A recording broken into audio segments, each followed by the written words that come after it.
The camera wouldn't stop flashing. Amara stood at the altar in a dress that cost more than her car. Sweat pooled under the lace sleeves. Her stomach churned. 11,000 people were watching the live stream. Her cousin had set it up without asking. Now she wished the ground would crack open and swallow her whole. Kelvin stood across from her. His hands shook. The pastor smiled, holding the Bible like everything was perfect. But Amara saw it in Kelvin's eyes. That look. The one she'd seen twice before when his mother whispered too loud during dress fittings. Something was wrong. "Kelvin," the pastor said warmly, "do you take this woman?" "I can't." 2 words. Quiet, deadly.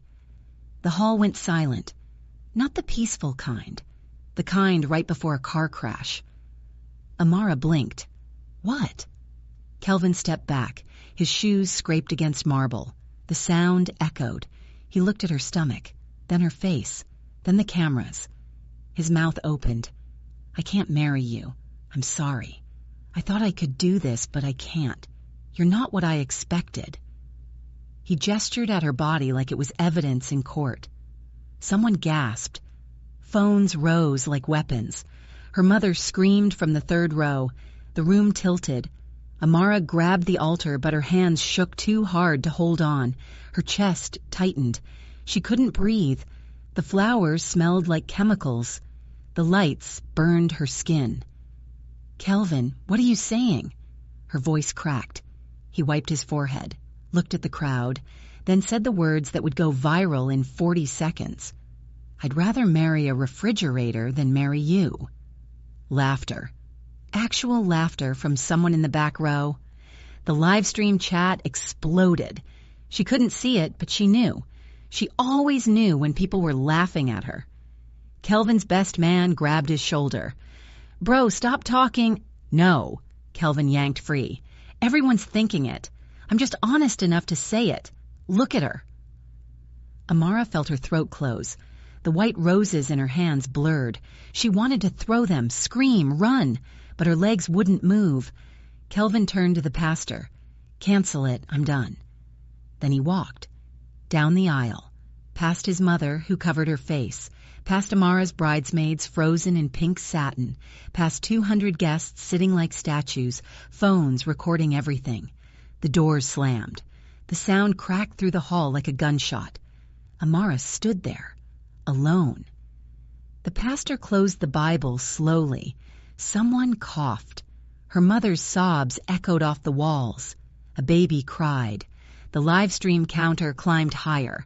11,200 viewers. She looked down. Her hand still gripped the bouquet. White roses. Perfect and pointless. Her knees buckled. She caught herself on the altar again. Nails dug into wood. Don't fall. Don't cry. Not in front of them. But the tears came anyway. Hot, angry, choking. Footsteps rushed toward her. Her cousin ran up the aisle, reaching for her arm.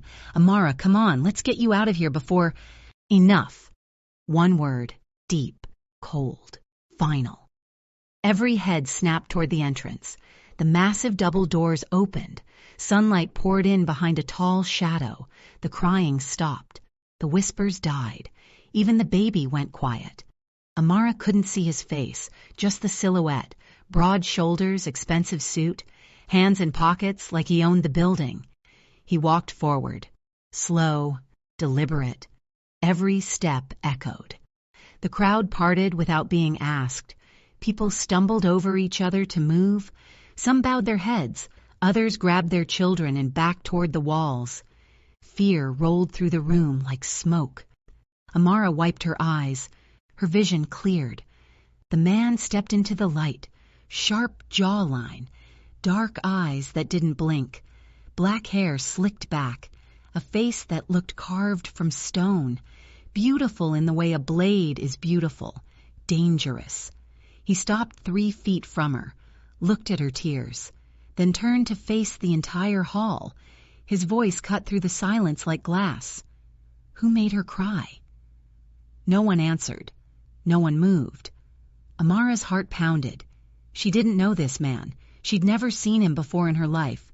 But somehow, The entire room knew exactly who he was. Amara couldn't move. The man stood 3 feet away. Dark suit, darker eyes, the kind of face that made grown men look at the floor. Who made her cry? His voice was calm, too calm, like asking about weather before burning down a house. No one answered. The pastor backed away. Amara's mother stopped sobbing. Even the live stream held its breath. 11,800 viewers now. He pulled a black handkerchief from his pocket. Silk, expensive. Stepped closer. Cedar and smoke filled her lungs. He lifted the cloth and wiped her cheek himself. Gentle, precise. Her breath caught. "You don't know me," he said quietly. "Only for her. But I know you, and no one will humiliate you again." "Who are you?" He turned to face the crowd instead. His eyes scanned the room. Slow. People shrank in their seats. A woman grabbed her husband's arm. Someone's phone clattered. His gaze locked on Kelvin's mother. She went pale. "You raised a coward," he said. Not loud. Didn't need to be. "He ran. You stayed. That makes you complicit." Kelvin's mother opened her mouth. Nothing came out. He looked at Amara's cousin holding the live stream phone. "Turn it off." But the viewers, turn it off. The screen went black. Silence swallowed the hall. He turned back to Amara. His expression softened. Barely. "Can you walk?"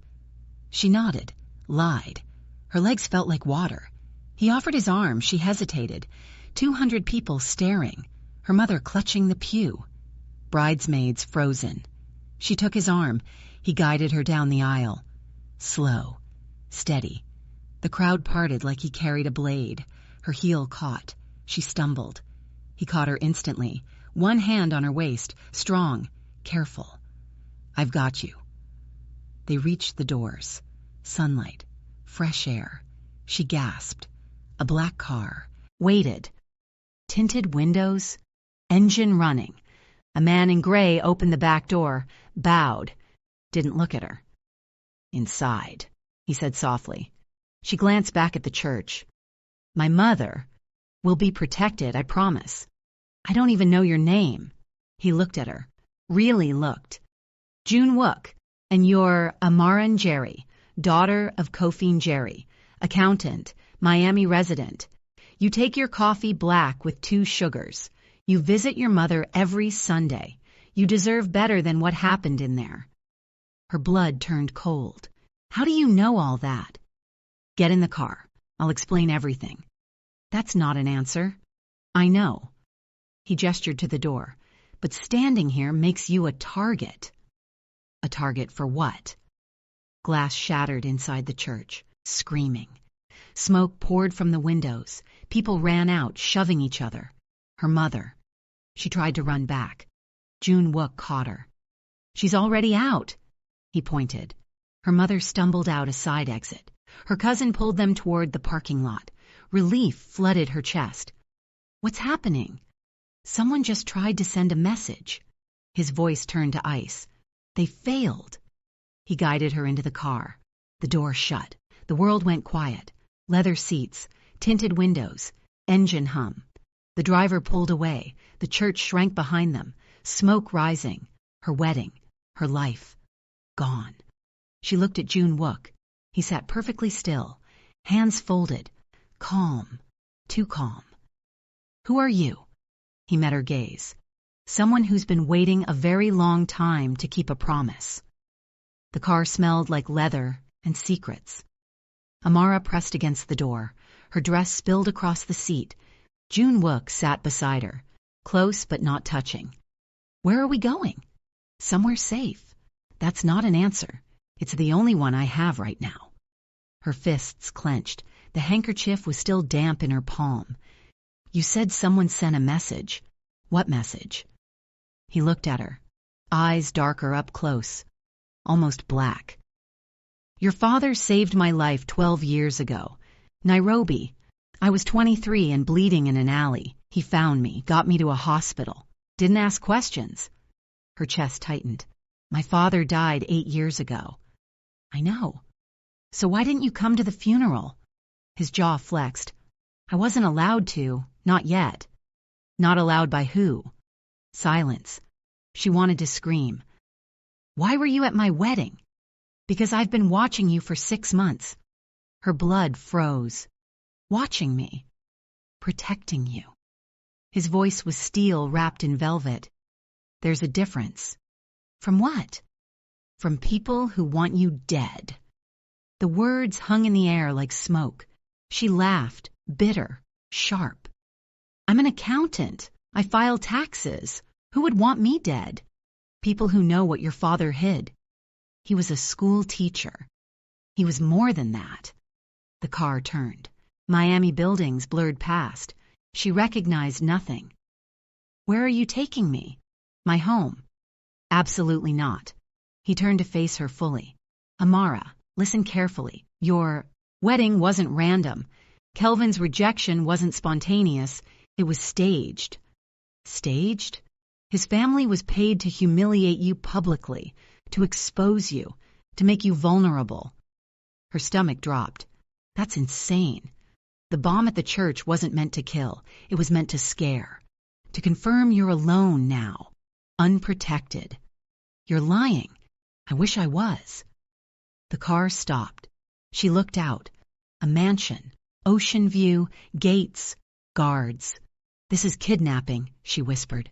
This is survival. He opened the door. You can leave whenever you want. But out there? He gestured to the city. You won't last 3 days. You don't know that. I do, because I've been killing the people sent after you for the last 6 months. Her breath stopped. He stepped out, offered his hand. She stared at it. At him. At the mansion behind him. Why would anyone want me dead? His expression softened, just slightly. Because your father didn't just save my life, Amara. He saved something else, something worth billions, and he hid it somewhere only you can access. I don't know what you're talking about. I know. That's what kept you safe.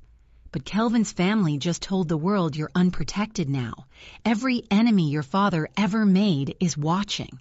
She felt tears coming again, shoved them down. I didn't ask for this. No one ever does. He kept his hand extended. But I made your father a promise, and I don't break promises. She looked at his hand. Steady, strong, dangerous. She took it. The mansion was cold. White marble floors, high ceilings, art she didn't recognize. Everything looked expensive and empty. June Wook led her through the foyer. His shoes echoed. Hers didn't. The dress dragged behind her like a ghost. A woman appeared, older, Korean. She bowed slightly. This is Hana, June Wook said. She'll help you get comfortable. I don't want to be comfortable.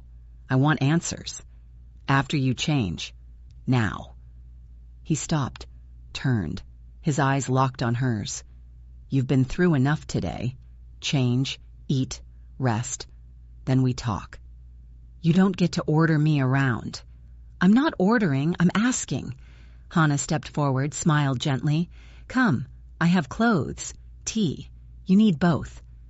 Amara wanted to argue, but her body was screaming. The dress felt like chains. Her feet throbbed. She nodded. Hana led her upstairs, down a long hallway, into a bedroom bigger than her apartment. King bed. Windows facing the ocean. A bathroom with a tub that could fit 3 people. Shower first, Hana said. Then I bring food. She left. Amara stood alone, looked at herself in the mirror. Makeup streaked, eyes swollen, hair falling out of pins. The dress ripped at the hem. She looked like a disaster. Felt like one, too. She peeled off the dress, left it in a pile, stepped into the shower, let the water burn her skin, cried until her throat hurt. When she came out, clothes waited on the bed. Soft pants, a loose shirt, socks. She dressed, sat on the edge of the bed, stared at her hands. A knock. Hana entered with a tray. Soup, bread, tea. Eat, she said gently. I'm not hungry. Eat anyway. Amara picked up the spoon, took a sip. It was warm, salty. Good. She finished the bowl without realizing. Hannah smiled. Better? A little. He's waiting downstairs when you're ready. Is he always this controlling? Hannah's smile faded. He's afraid. That's different. Afraid of what? Losing you before he can save you. She left. Amara sat there, processing. Nothing made sense. Finally, she stood, walked downstairs. June Wook sat in a library, floor-to-ceiling books, a fireplace burning. He held a glass of something amber. He looked up when she entered. Sit. She did, across from him. He set down the glass, leaned forward, elbows on knees. Your father worked for the Korean government, undercover. He tracked financial crimes, money laundering, weapons deals. He was good, too good. He found something he wasn't supposed to find. What? A network, powerful people. They wanted him dead. He faked documents, made it look like the money disappeared, hid it. Then he disappeared too. Moved to Kenya, started over. Had you? Her throat tightened. You're saying my father was a spy. I'm saying your father was a hero, and he hid billions of dollars in accounts only you can access. That's impossible. It's true. And now that you're exposed, they're coming. Who? Min-Soo Kwon. He runs the network your father destroyed. He's been searching for the money for 12 years. Today, Kelvin's family told him exactly where to look. Her hands shook. Why would they do that? Money, fear, both. He stood, walked to the window. They're not the enemy. They're puppets. Min-Soo is the enemy, and he won't stop until you're dead or he has what he wants. She stood too. So what do I do? He turned, looked at her. You let me protect you. You trust me, and you help me finish what your father started. And if I say no? His expression darkened. Then you die, and so does everyone you love. Amara couldn't sleep. She lay in the massive bed staring at the ceiling. Every time she closed her eyes, she saw Kelvin's face, heard the laughter, felt the cameras burning her skin. She got up, walked to the window. The ocean stretched black and endless. Waves crashed against rocks below. The moon hung low. Her phone was gone, probably still at the church. She had no way to call her mother, no way to know if she was safe. A knock. She turned. June Wook stood in the doorway, still in his suit, tie loosened. Can't sleep. Can you blame me? He stepped inside, kept his distance. Your mother is fine. I have people watching her. Your cousin, too. People? Security. Paid well. Loyal. You mean criminals? His jaw tightened. I mean people who understand what's at stake. She crossed her arms. And what's at stake exactly? Everything. He moved to the window, stood beside her. Min-Soo doesn't just want money. He wants power, control. Your father's evidence could destroy him, expose his network, send hundreds of people to prison. So why didn't my father use it? Because using it would have put you in danger. He chose you over justice. Her chest ached. I don't remember him being anything special, just a teacher, quiet, kind. That's what made him good. June Wook's voice softened. He blended in. No one suspected him. He loved you more than anything. Tears pricked her eyes. She blinked them away. You said he saved your life. How? He was quiet for a moment, then spoke. I was sent to Nairobi to track him, kill him. I was young, stupid, loyal to the wrong people. I found him in a market, followed him to an alley, pulled my gun. He paused. Someone else was following me, shot me in the back. Your father heard the gunshot, found me bleeding. He could have walked away, should have. Instead, he dragged me to his car, drove me to a clinic, paid cash, saved my life. Amara stared at him. You were sent to kill him, and he saved you? Yes. Why? I asked him that, while I was recovering. He said everyone deserves a second chance.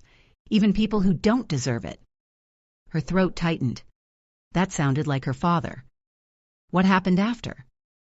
I left, went back, told them he was dead, then I disappeared, started over, built something new, but I never forgot. I owed him everything. So when he died, I made a promise to protect you, no matter what. She looked at him, really looked, saw the scars on his knuckles, the tired lines around his eyes, the weight he carried. You didn't have to do this. Yes, I did. His voice was firm. Your father gave me a second chance. You're his legacy. That makes you mine to protect. I'm not your responsibility. You are now.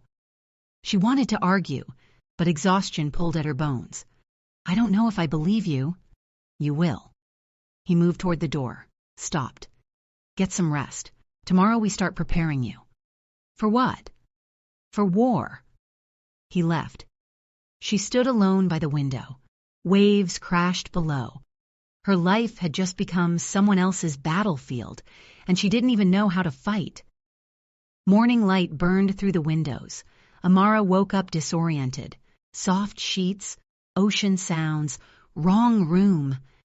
Then she remembered. The wedding, Kelvin, June Wook, everything. She sat up. Her body ached. Her head throbbed. She wanted to crawl back under the covers and disappear. A knock. Hana entered with a tray. Coffee, toast, fruit. Good morning. He's waiting for you downstairs. What time is it? 7. Amara groaned. I need more sleep. You need to eat, then train. Train for what? Hana smiled, didn't answer, left. Amara ate, showered, found clothes laid out. Black pants, black shirt, comfortable shoes. Everything fit perfectly. That should have comforted her. Instead, it creeped her out. He knew her sizes, her preferences. He'd been watching. She went downstairs. June Wook stood in a large empty room. Hardwood floors, mirrors on one wall, mats on the ground. He wore a black t-shirt, pants, no shoes. She'd never seen him without the suit. His arms were lean, scarred, strong.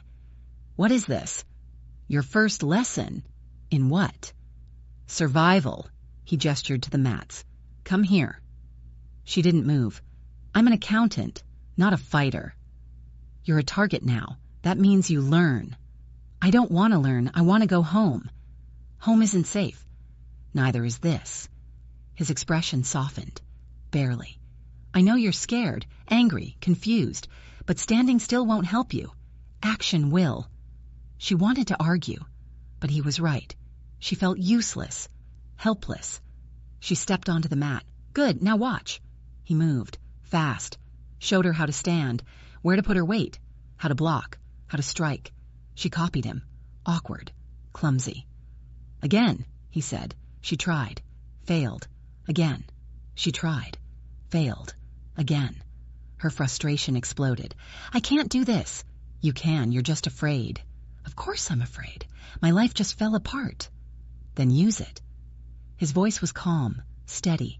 Fear makes you fast. Anger makes you strong. Use both. She stared at him, breathing hard. He stepped closer, not threatening, teaching. Hit me. What? Hit me, hard as you can. I'm not going to do it. She hesitated, then swung. He blocked it easily. Harder. She swung again. He blocked. Harder, Amara.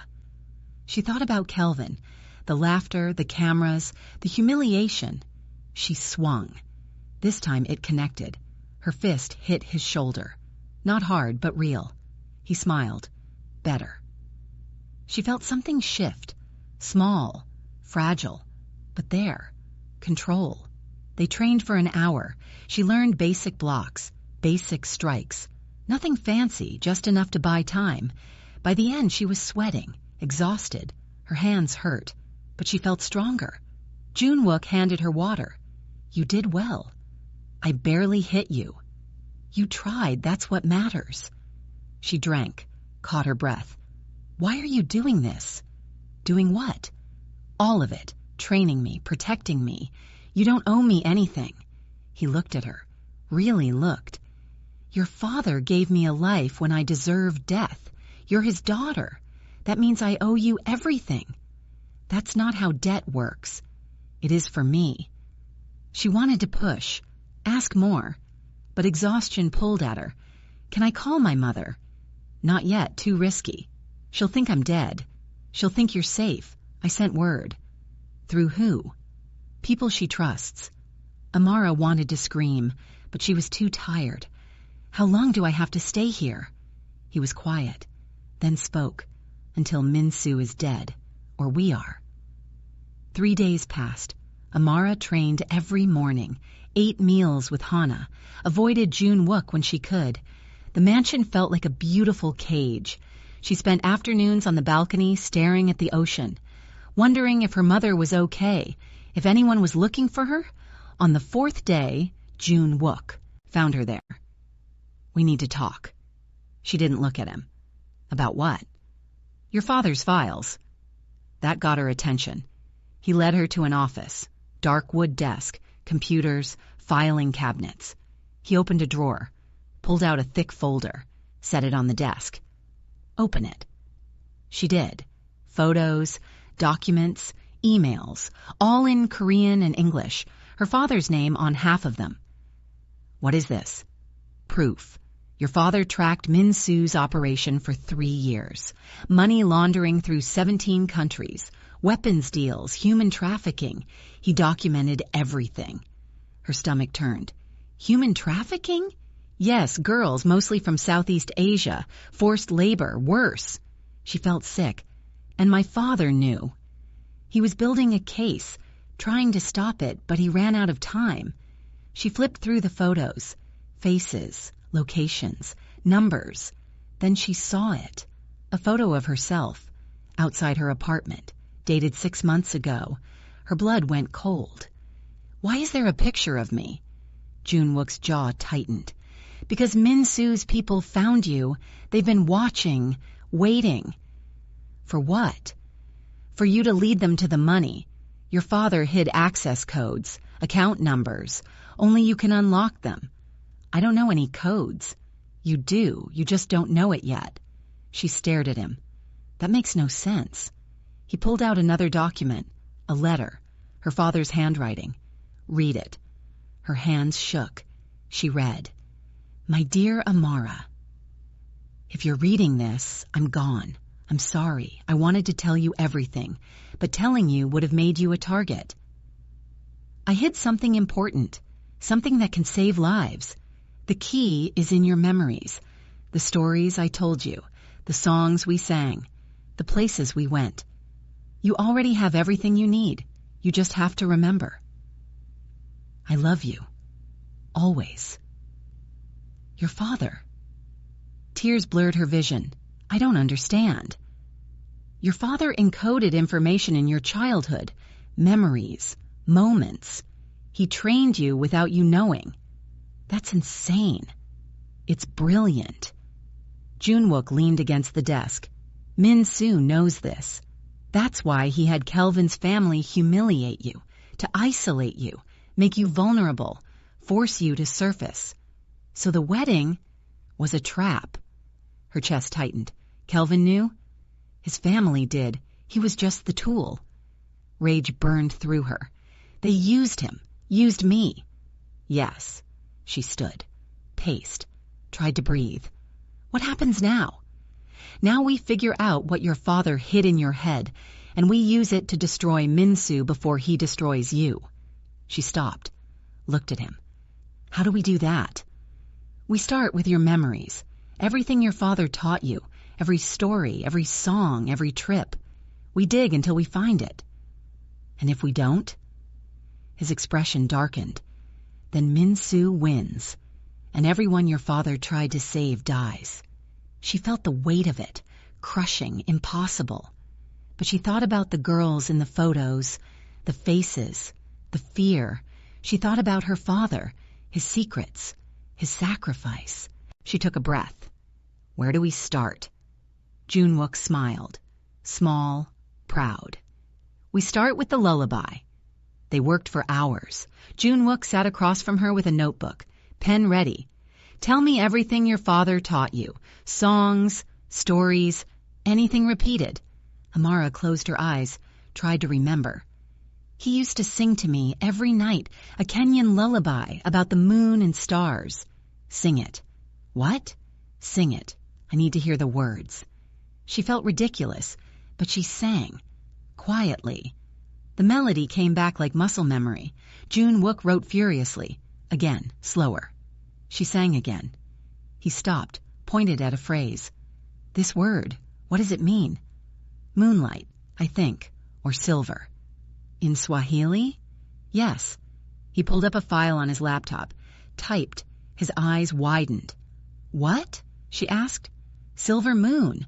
It's a bank, offshore, Cayman Islands. Your father had an account there. Her heart raced. Are you serious? Completely. He kept typing. What else? She thought. He used to take me to this park. Every Sunday. We'd count the ducks. He'd always say, count to 42. 42? Yes, even if there were more or less. Always 42. June Wook smiled. That's an account number. How do you know? Because 42 is too specific, too intentional. He wrote it down. What else? She dug deeper. Bedtime stories. He made them up, always about a girl named Nala. She'd go on adventures, find treasure. There was always a riddle. What kind of riddle? Different every time, but they always involved numbers or directions. North, south, east, west. Coordinates. Maybe. They worked through the afternoon, piece by piece, song by song, story by story. By evening, they had a list, bank names, account numbers, possible passwords, locations. June Wook leaned back. Your father was a genius. Or paranoid. Both. He looked at her. You realize what this means? That I'm a walking vault? That you're the only person alive who can access billions of dollars in evidence that can dismantle an empire. The weight hit her again, heavier this time. I didn't ask for this. No one ever does. She stood, walked to the window. The sun was setting, orange and pink bleeding across the water. What if I can't remember everything? You will. How do you know? Because your father prepared you. He trusted you. That means something. She turned. What if Min Soo finds me first? June Wook's expression hardened. He won't. You can't promise that. I can, and I will. He stood, walked to her. I've spent 6 months keeping you alive. I'm not stopping now. She wanted to believe him, wanted to feel safe, but fear lived in her bones now. What happens after we find everything? We use it. Expose Min Soo, shut down his network, free the people he's hurt. And then, he was quiet, then spoke. Then you get your life back. What about you? His eyes met hers, dark, unreadable. I disappear, like I always do. Something twisted in her chest. She didn't know why. You'd just leave? It's safer for you. That's not an answer. He stepped closer. Close enough that she could smell cedar again. My life isn't safe, Amara. Being near me puts you in danger. Once this is over, you deserve peace. What if I don't want you to disappear? He stared at her. Something flickered in his eyes. Then he stepped back. We'll talk about it when the war is over. He left. She stood alone, already missing him. Min Soo Kwan watched the video for the 15th time. The wedding, the rejection, the girl crying. Then him, June Wook Han, the ghost who should have been dead 12 years ago. Min Soo leaned back in his leather chair. His office overlooked Seoul, glass, steel, power. He pressed the intercom. Bring him in. The door opened. Kelvin's father walked in, sweating, shaking. Sit. The man sat. Min Soo didn't look at him, just watched the video again. You promised me she'd be alone. She was supposed to be. She's with June Wook Han. The man went pale. I didn't know. You didn't know because you're incompetent. Min Soo's voice was ice. You had one job. Humiliate her. isolate her, make her desperate. We did that, and instead you delivered her to the one man who can protect her." He finally looked at him. "Do you understand what you've done? I can fix this. You can't fix anything." Min-soo stood, walked to the window. "Jun-wook Han is the reason I lost my empire 12 years ago. He and Kofin Jerry. Now she has the codes, and he's protecting her. We can take her. You can't take anything from Jun-wook. He's killed 23 of my men in 6 months." Min-soo turned. "Did you know that?" The man shook his head. "He's been cleaning up the people I sent to watch her, quietly, efficiently, like he never left the business." "Then what do we do?" Min-soo smiled, cold, sharp. "We change the game. We stop going after her. We go after what she loves." "Her mother?" "Too obvious. He'll expect that." Min-soo pulled up a file on his tablet, showed him a photo, a bakery, small, charming. "This is her dream. She applied for a loan 3 times, got denied every time. She wants to own a bakery, employ people, build something." So we give it to her." The man frowned. "What?" "We make her an offer, a bakery, fully funded, freedom. All she has to do is walk away from Jun-wook." "You think she'll take it?" "She will if she thinks it protects him, if she thinks leaving him keeps him safe." The man nodded slowly. "And if she doesn't?" Min-soo's smile vanished. "Then we burn the bakery, with everyone she loves inside." Amara woke up to shouting. She ran downstairs. Jun-wook stood in the foyer, phone pressed to his ear, his jaw tight. He hung up, saw her. "What's wrong?" she asked. Min-soo made contact. Her stomach dropped. "How?" "He sent a message. To your mother's house." "Is she okay?" "She's fine. But the message wasn't for her. It was for you." "What did it say?" Jun-wook handed her a photo on his phone. It showed her mother's front porch, a white envelope, her name written in perfect handwriting. Inside the envelope was a business proposal, a bakery, fully funded, location, staff, everything, and a note. "Walk away from Jun-wook. Take the bakery, live your dream, or stay with him and watch everyone you love burn. You have 48 hours. "Min-soo." Her hands shook. "He knows. He always knew." Jun-wook's voice was steel. "This is what he does. He finds what you want, then he uses it against you. What do I do?" He looked at her, eyes hard. "You ignore him. We keep working. We find the codes. We destroy him first. And if we don't, then we fight."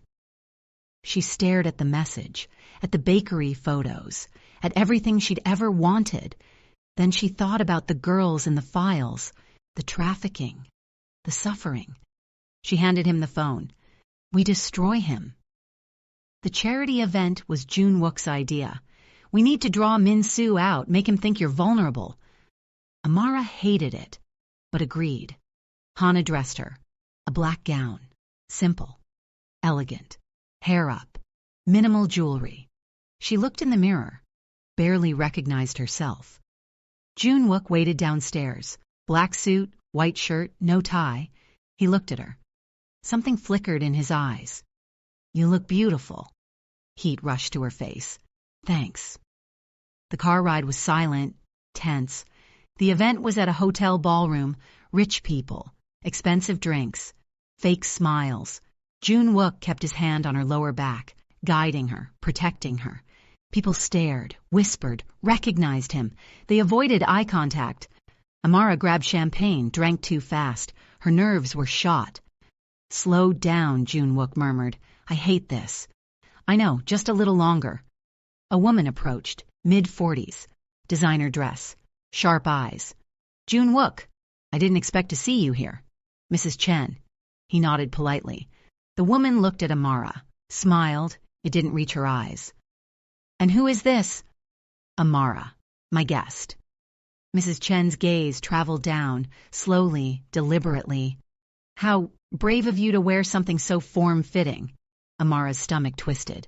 "I'm sorry?" Oh, nothing, dear. Just that not everyone can pull off that style. It takes a certain confidence. The insult landed like a slap. Junwook's hand tightened on her back. Mrs. Chen, walk away. The woman laughed. Excuse me? I said walk away. Now. His voice was quiet, deadly. Mrs. Chen's smile faltered. I was just making conversation. You were being cruel. There's a difference. He stepped forward. You have 10 seconds to leave this event, or I'll make sure every person here knows exactly how your husband made his fortune. Her face went white. You wouldn't try me. She turned, walked away fast. Amara stood frozen, embarrassed, angry, grateful. Junwook turned to her. Are you okay? I'm fine. You're not. She wasn't. Her throat was tight, eyes burning. I just need air. She walked toward the balcony. He followed. Outside, the city lights sparkled. She gripped the railing, tried to breathe. She was right, Amara whispered. She wasn't. Look at me. Look at where we are. I don't belong here. You belong wherever you choose to be. She turned. Why do you defend me? Because you deserve it. That's not a reason.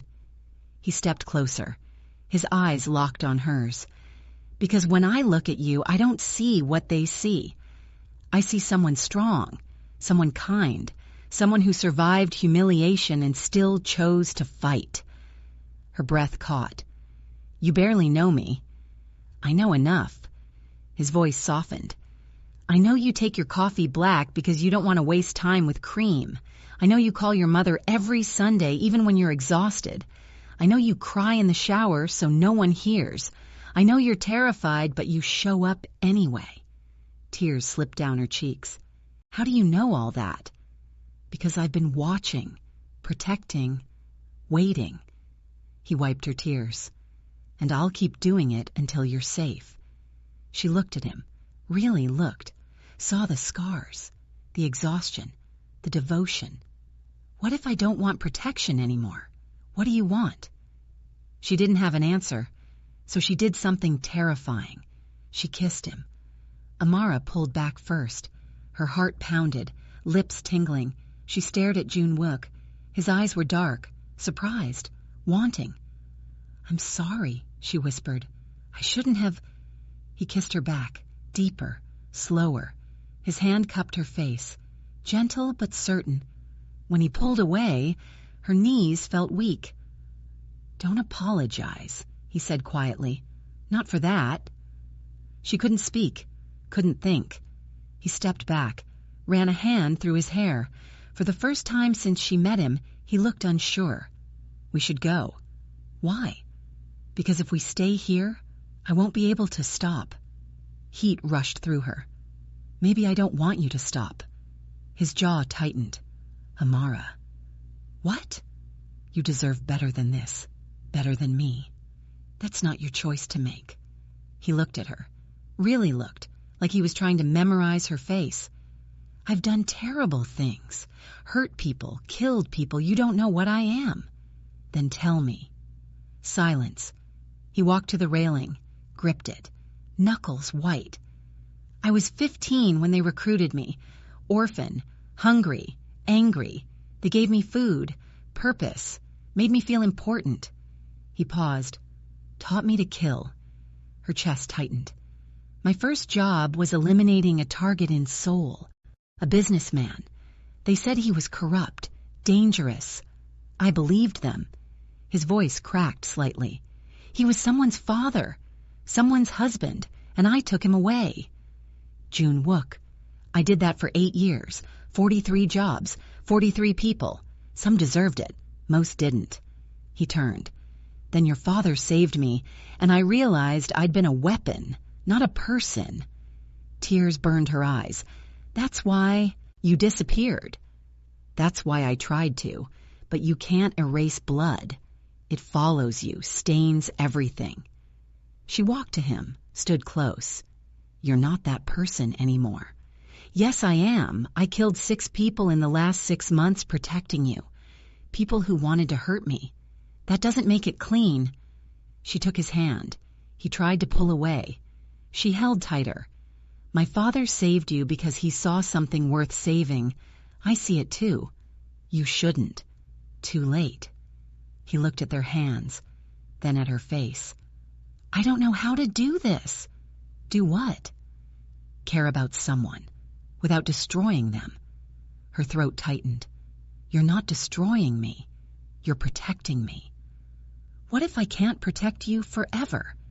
Then we'll figure it out. Together. He pulled her close, wrapped his arms around her.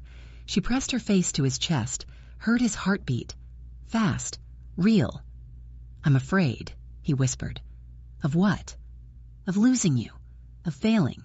Of becoming the monster again. She pulled back, looked up at him. You're not a monster.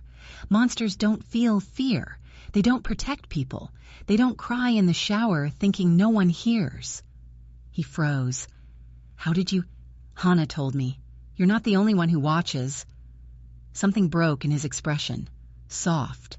Vulnerable. He kissed her forehead. We should get back. One more minute. He held her. City lights shimmering.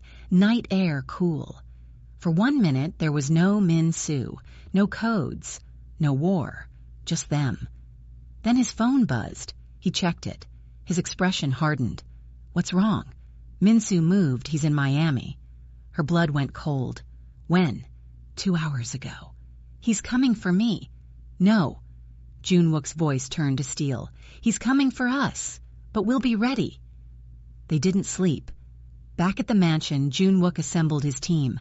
5 men, loyal, dangerous. Amara sat in the corner watching, planning, strategizing. She felt useless. When they finished, everyone left except Junwook. He found her in the kitchen, staring at cold coffee. You should rest. Can't. Neither can I. He poured himself water, leaned against the counter. Silence stretched between them. Not uncomfortable, just heavy. Teach me something, she said. Like what? Something about you. Something real. He thought for a moment. I grew up in Busan, near the ocean. I'd sneak out at night, sit on the docks, watch ships leave. Where did you want to go? Anywhere. Everywhere. Didn't matter. Just away. She nodded. Understood that feeling. What stopped you? Fear. Poverty. Then they found me. Gave me purpose. Took away the choice. Do you regret it? Every day. He looked at her. Except the part that led me to you. Her breath caught. He crossed to the stove. Are you hungry? Not really. You need to eat anyway. He started cooking. Ramen. Eggs. Simple. She watched him move. Efficient. Practiced. You cook? I survive. There's a difference. He cracked an egg. When you're alone, as long as I've been, you learn. How long? 12 years, since your father. That's a long time to be alone. It's safer that way. Safer for who? He didn't answer, just stirred the pot. She stood, walked over, took the spoon from his hand. Let me. You don't have to. I want to. She finished cooking. They ate together, sitting on the counter, legs swinging, like normal people, like they weren't preparing for war. Tell me about your mother, he said. Amara smiled. She's stubborn, strong, refused to let me quit when things got hard. Sounds familiar. I get it from her. She took a bite. She wanted me to be a doctor. I wanted to bake. Why accounting? Compromise, stable, safe, boring. You're not boring. Heat rushed to her face. You barely know me. I know enough. His voice softened. I know you hum when you're nervous. I know you organize things when you're anxious. I know you check your phone exactly 7 times every morning. That's creepy. That's observation. She laughed. Actually laughed. First time in days. He smiled. Small but real. I missed that, he said. What? Your laugh. You don't do it enough. Haven't had much reason to. I want to change that. She looked at him. Really looked. Saw the exhaustion, the scars, the hope buried underneath everything. "What happens after?" she asked quietly. "After what?" "After we win, after Min-Soo is gone. What do you do?" He was quiet for a long time, then spoke. "I don't know. I've never thought past survival." "Maybe you should start." "Maybe." He looked at her. "What would you want me to do?" The question hung between them, heavy, important. "I'd want you to stay." His eyes searched hers. "That's dangerous." "I don't care." "You should." "Why?" "Because everyone I've ever cared about dies, Amara. That's the pattern. That's my curse." "Then break it." "I don't know how." She took his hand, squeezed. "Start by staying alive. We'll figure out the rest." He squeezed back. Outside, dawn was breaking. The countdown had begun. 3 days of peace. Amara worked with June Wook decoding more memories, training, planning. She felt stronger, smarter, ready. She should have known it wouldn't last. On the 4th morning, Hana asked her to inspect a bakery location, a test run, see if she could imagine owning a place like that someday. June Wook approved it, Hana said. He thought you needed air. Amara agreed. They drove to a small shop in Coconut Grove, closed for renovations, perfect bones, large windows, ovens already installed. Amara walked through, imagined herself there, baking, serving, living. For a moment she forgot about the war. That was her mistake. Hana's phone rang. She stepped outside to answer. Amara stayed inside, ran her hand along the counter, smiled. The door opened behind her. "That was fast." A hand clamped over her mouth. She tried to scream, couldn't. Something chemical-soaked pressed against her nose. Her vision blurred. She kicked, fought, clawed. "Stop struggling," a voice said. Korean accent, cold. "Makes it worse." Darkness crept in. She thought of June Wook, tried to say his name. Everything went black. She woke up in a van, moving fast, hands zip-tied, mouth taped.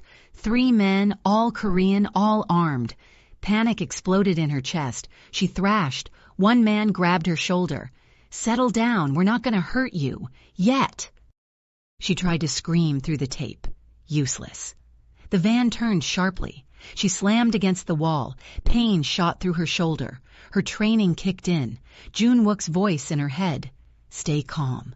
Observe. Wait for opportunity. She looked around, noted faces, weapons, exit points. The driver spoke into a phone. "We have her. ETA 15 minutes. 15 minutes. She had 15 minutes before they delivered her to Min-Soo. The van slowed. Red light. One of the men looked at his phone. Distracted, she shifted, angled her body, kicked hard. Her heel connected with his jaw. He shouted, dropped his phone. The van swerved. "Grab her!" Hands reached for her. She twisted, bit through the tape, screamed. The van screeched to a stop. Doors flew open. Gunshots. The men dove for cover. Amara rolled out the back, hit pavement hard. Strong hands grabbed her. She fought. "It's me!" June Wook. Relief flooded through her. He cut her zip ties, pulled her behind a car. More gunshots. Glass shattering. "Stay down," he ordered. She nodded, shaking. He moved like a shadow, fast, precise. 3 shots, 3 bodies. Silence. He returned, checked her over. "Are you hurt?" "No, how did you—" "Tracker in your shoe. I put it there weeks ago." His jaw was tight, furious. "I told Hana not to take you out. She said you approved." "I didn't." His eyes darkened. They got to her. Amara's stomach dropped. "Is she—" "Alive, threatened. They used her to get to you." Sirens in the distance. He pulled her up. "We need to move. Now." They ran. Behind them, the van burned. Her peaceful moment was over. War had arrived. They drove in silence. June Wook's hands gripped the wheel, knuckles white, jaw clenched. A muscle twitched in his cheek. Amara had never seen him like this. Angry, barely controlled, dangerous. "I'm sorry," she whispered. Don't. I should have been more careful." "I said don't." His voice was ice. She fell silent. They pulled into an underground garage. Different location. Safer. He killed the engine. Sat there, breathing hard. "June Wook!" He slammed his fist into the dashboard. The sound cracked through the car. Amara flinched. He got out, walked away, hands in his hair. She followed. "Talk to me." "I can't right now." "Yes, you can." He spun around. His eyes were wild, desperate.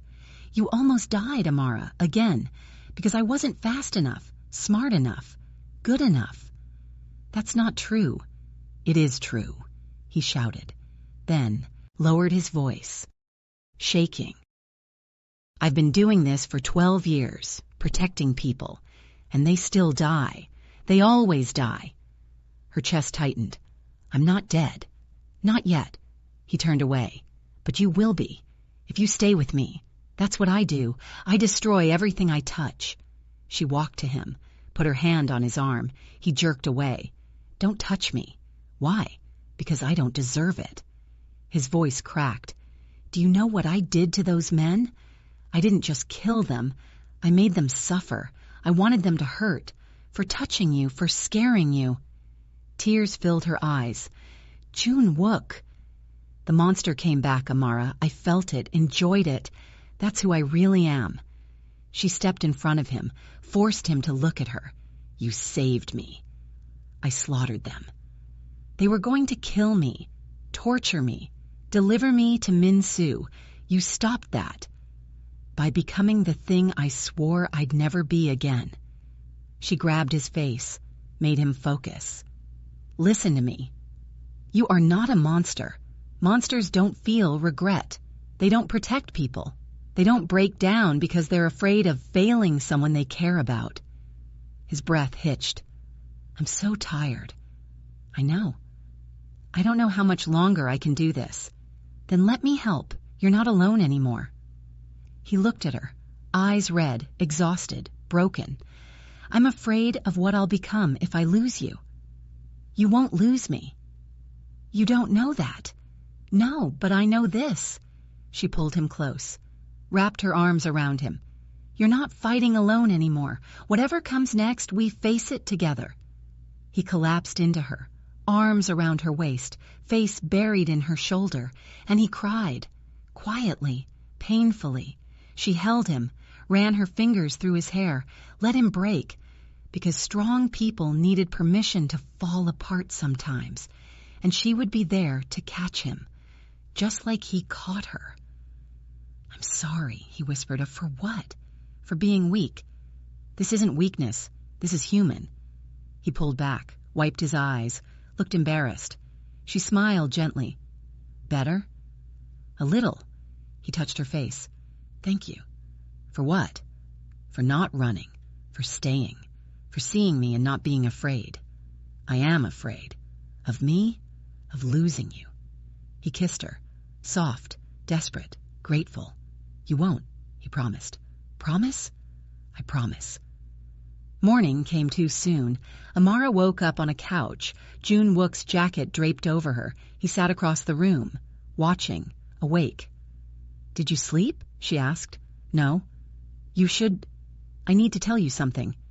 His voice was serious, heavy. She sat up. "What?" He stood, walked to the window, hands in pockets. "I haven't been completely honest with you." Her stomach dropped. "About what?" "About why I've been watching you, protecting you." "You said it was because of my father." "It was, but there's more." He turned. 12 years ago, when your father saved me, I was dying, bleeding out, delirious. I begged him for help, told him everything. Who I worked for, what I'd done, the people I'd killed." Amara's chest tightened. "He should have left me there, should have called the police. Instead, he saved me. Then he looked me in the eye and said something I'll never forget." "What?" He said, "My daughter will grow up in a world full of monsters. Maybe you can be the one who protects her from them." Tears burned her eyes. He knew, even then. He knew I'd come for you someday. Why didn't you tell me? Because it sounds insane. A dying man makes a promise to a stranger about a child he's never met? He shook his head. But I remembered. Every word. Every year. I tracked you. Made sure you were safe. Built a life around keeping that promise. That's why you disappeared. That's why I became someone new. Someone worthy of protecting you. She stood. Walked to him. You were always worthy. No, I wasn't. I was a killer. A weapon. Your father saw potential I didn't even know existed. He was good at that. Junwook smiled. Sad. Broken. He talked about you while I was recovering, showed me photos, told me stories. He loved you more than anything.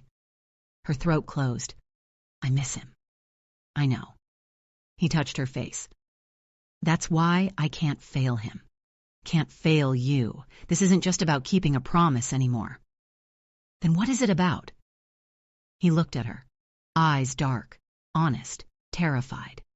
It's about the fact that I fell in love with you. The world stopped. What? I fell in love with you, watching you, protecting you, seeing your strength, your kindness, the way you fight even when you're terrified. His voice cracked. I didn't mean to, didn't want to, but I did. She couldn't breathe, couldn't think. You don't have to say anything, he said quickly. I know it's complicated, dangerous, probably wrong, but you deserve to know the truth. She stared at him, heart pounding. Then she kissed him, hard, desperate, sure. When she pulled back, she whispered, I love you, too. His eyes widened. Amara. I love you. I don't know when it happened. Maybe when you wiped my tears at the church. Maybe when you taught me to fight. Maybe when you held me while you cried. But I do. I love you. He pulled her close, held her like she was oxygen. We're going to survive this, he whispered. Together. Promise? I promise. Outside, the sun rose, and for the first time in 12 years, Junwook Han believed in hope. Min-soo chose a public place, neutral ground, a 5-star restaurant overlooking Biscayne Bay. He sent the invitation through encrypted channels. Come alone, or everyone you love dies. Junwook refused to go alone. I'm coming with you, Amara said. Absolutely not. He wants me. That makes it my fight, too. That makes it more dangerous. I don't care. She crossed her arms. You said we're in this together. Prove it. He stared at her, jaw tight. Finally nodded. Stay close. Say nothing. Let me handle him. They arrived at sunset. The restaurant was nearly empty, reserved, Min-soo's doing. He sat at a corner table, mid-50s, sharp suit, cold smile. 2 bodyguards flanked him. Junwook's hand stayed on Amara's back as they approached.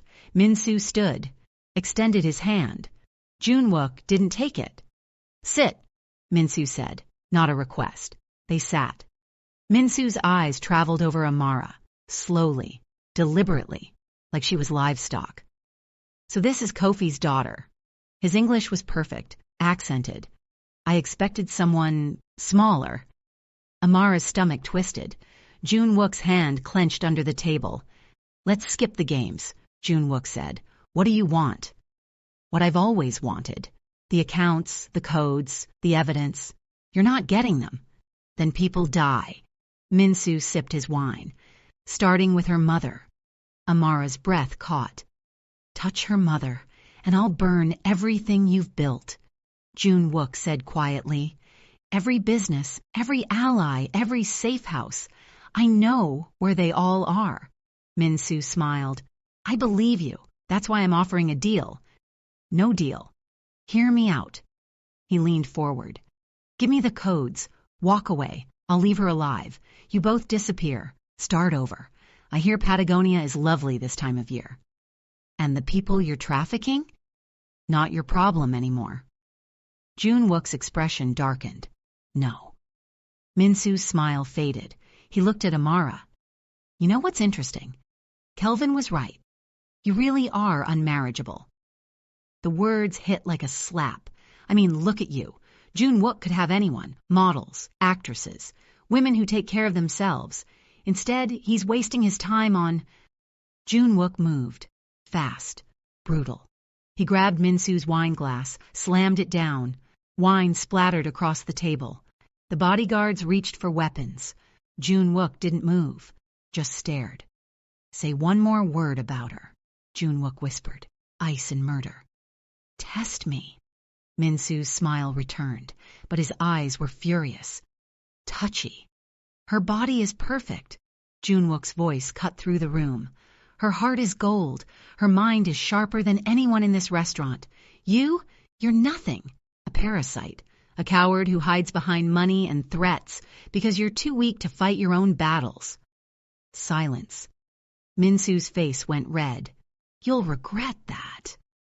I regret nothing when it comes to her. June Wook stood, pulled Amara up with him. We're done here. If you walk away, I'll kill everyone she's ever loved.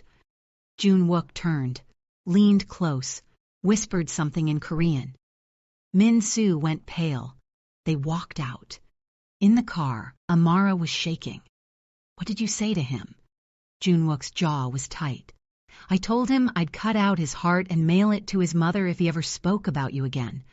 You can't just... Yes, I can. He looked at her. No one disrespects you. Ever. I don't care who they are. Tears burned her eyes. Not from sadness. From being defended. Protected. Valued. Thank you. He took her hand. Always. Behind them, Min-Soo made a phone call. The war was about to explode. They worked through the night. Back at the safe house, June Wook spread every document across the table. Photos, files, her father's letter. We're missing something, he muttered. The codes, the accounts, they're here, hidden in your memories. We just have to find them. Amara stared at the mess, exhausted, overwhelmed.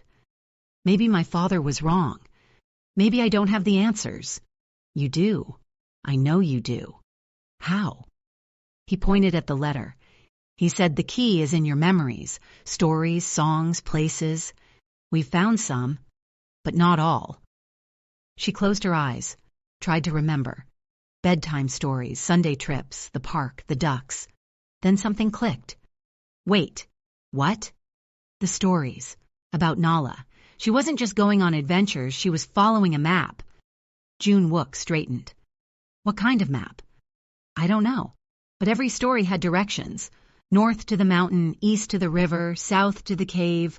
I thought they were just made up. They weren't. He grabbed a notebook. Tell me every direction, every landmark, everything you remember. She did. North, east, south, west, mountains, rivers, caves, trees. He plotted them on a map, drew lines, connected dots. His eyes widened. Oh my God. What? He turned the map toward her. It was Miami. Every landmark from her father's stories corresponded to a real location in the city. The mountain was a building. The river was Biscayne Bay. The cave was a storage facility. He hid the evidence physically, not digitally. Amara's heart raced. Where? He pointed to the final location, the end of Nala's journey in every story. The treasure was always in the tree, remember? She nodded. A giant tree, with roots that touched the sky.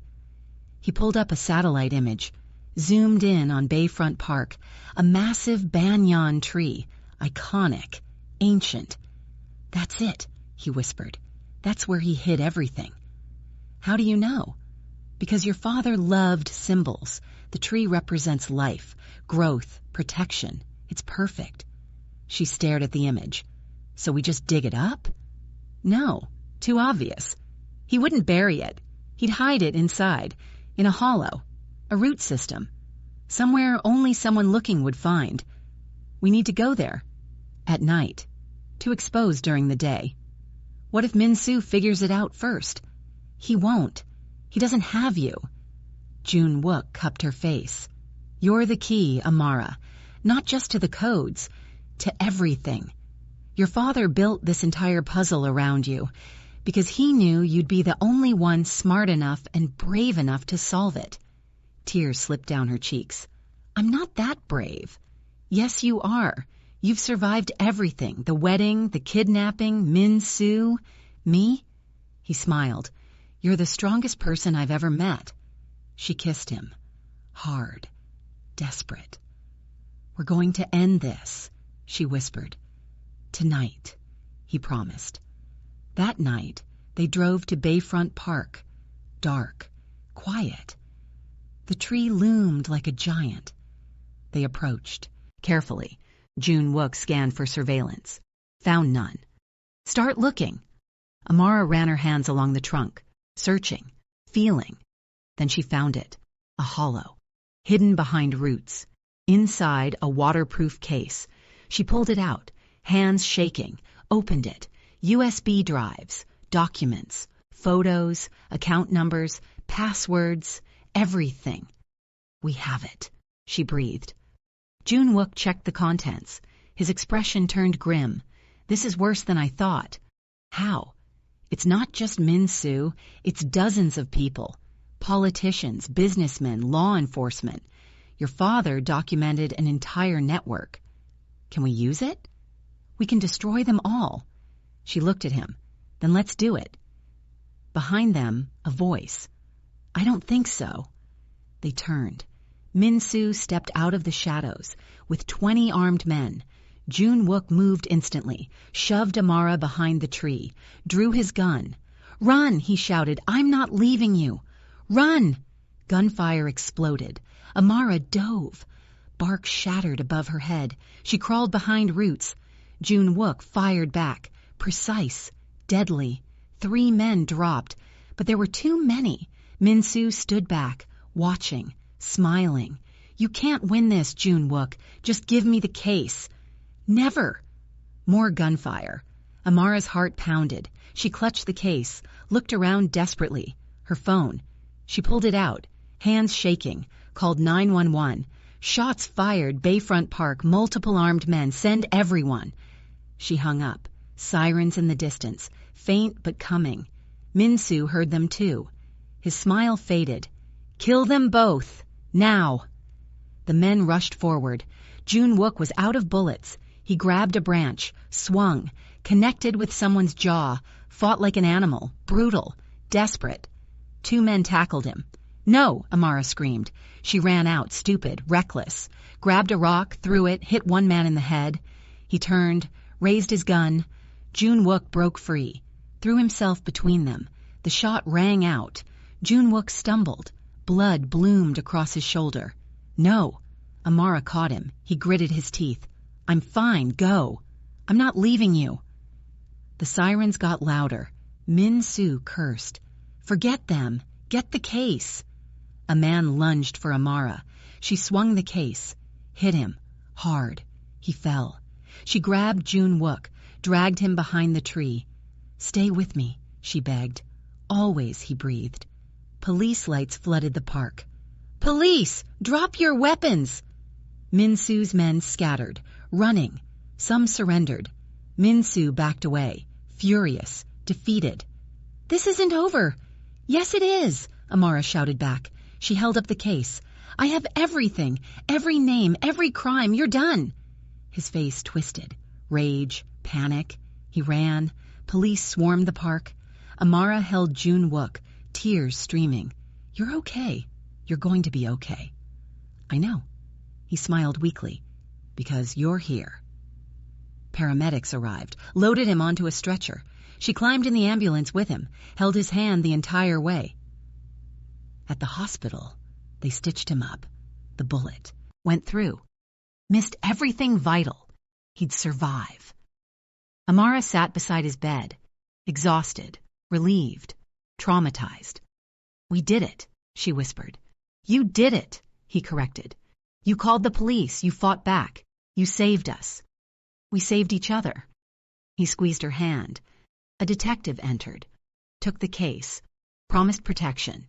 Within hours, arrests started. Politicians, businessmen, enforcers. The network crumbled. Min Soo went into hiding, but his empire was burning. 3 days later, Jun Wook was released. They drove back to the mansion, sat on the balcony, watching the ocean. "What now?" Amara asked quietly. "Now we rebuild." "Together?" He looked at her, eyes soft, certain. "Together." She leaned into him. For the first time in weeks, she felt safe. The war wasn't completely over. Min Soo was still out there, but they had each other, and that was enough. 2 weeks passed. Jun Wook healed, slowly, stubbornly. The evidence destroyed Min Soo's network. Dozens arrested, operations shut down, girls rescued. Amara's father's work was finally complete, but Min Soo himself vanished. Ghost. Gone. "He'll come back," Jun Wook said one morning. "I know. When he does, we'll handle it together." He smiled, pulled her close. They'd been living at the mansion, safe, healing, planning, but Amara felt restless. "I want to go home," she said one afternoon.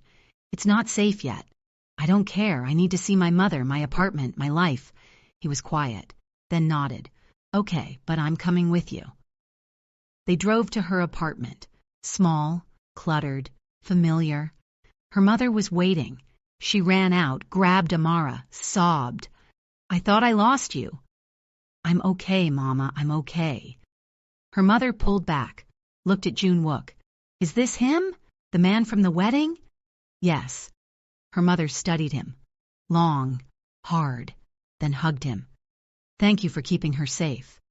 Jun Wook stiffened, uncomfortable with affection. "It was my honor." That night, Amara and Jun Wook walked along the beach, barefoot, quiet. She stopped, looked at him. "I've been thinking about us. What happens next? You said you'd disappear when this was over." His jaw tightened. "Amara, I don't want you to. I'm dangerous. Being near me saved my life, multiple times." She stepped closer. "I know who you are, what you've done, and I don't care. I love you anyway." His eyes searched hers. "You deserve better. I deserve to choose, and I choose you." He stared at her, vulnerable, hopeful, terrified. "I don't know how to be normal." "Neither do I, not anymore, so we'll figure it out together." He pulled her close, buried his face in her hair. "I love you," he whispered, "more than I thought I could love anyone." "Then stay. What if Min Soo comes back? Then we fight, together, like we always do." He pulled back, looked at her, then dropped to one knee. Her breath stopped. "I don't have a ring. I don't have a plan. I don't even know if I'm doing this right." His voice shook. "But I know I want to spend the rest of my life protecting you, loving you, being worthy of you." Tears streamed down her face. "Amara and Jerry, will you marry me?" She dropped to her knees, cupped his face. "Yes, 1,000 times yes." He kissed her, deep, desperate, forever. When they pulled apart, he laughed, actually laughed. "Your father would kill me for proposing without a ring. My father would love you." "You think?" "I know." They sat on the beach, waves crashing, moon shining. "When?" he asked. "When what?" "When do you want to get married?" She thought about it, about the first wedding, the humiliation, the cameras, then thought about him, about love, about choice. Soon small, just us. No cameras, no crowds. Perfect. He kissed her forehead, and for the first time in 12 years, Jun Wook Han believed in happy endings. 6 months later, the beach was private, empty except for 20 people who mattered. No cameras, no crowds, no cruelty, just love. Amara stood barefoot in white, simple dress, hair down, flowers in her hands picked that morning. She looked happy. Jun Wook waited at the water's edge, black suit, no tie, nervous smile. Her mother cried in the front row, happy tears this time. Hana stood beside her, safe, forgiven, smiling. The sun hung low, golden, perfect. Amara walked toward him, No aisle, no performance, just her choice. When she reached him, he took her hands. "Hi," he whispered. "Hi." The officiant spoke, short, simple, beautiful words about love and choice and second chances. Then it was their turn. June Wook went first. 12 years ago, your father gave me a second chance at life. 6 months ago, you gave me a reason to live it. You turned a weapon into a man, a ghost into someone real. His voice cracked. I promise to protect you, honor you, love you every single day, even the hard ones. Tears slipped down her cheeks. Her turn. The first man rejected me in front of thousands. You claimed me in front of everyone. You saw me when I felt invisible. You made me strong when I felt broken.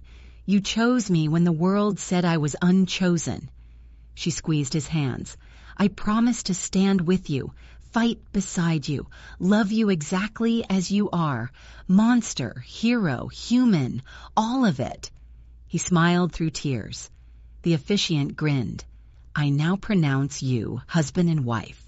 You may... June Wook kissed her before he finished. Deep, sure, forever. Everyone cheered.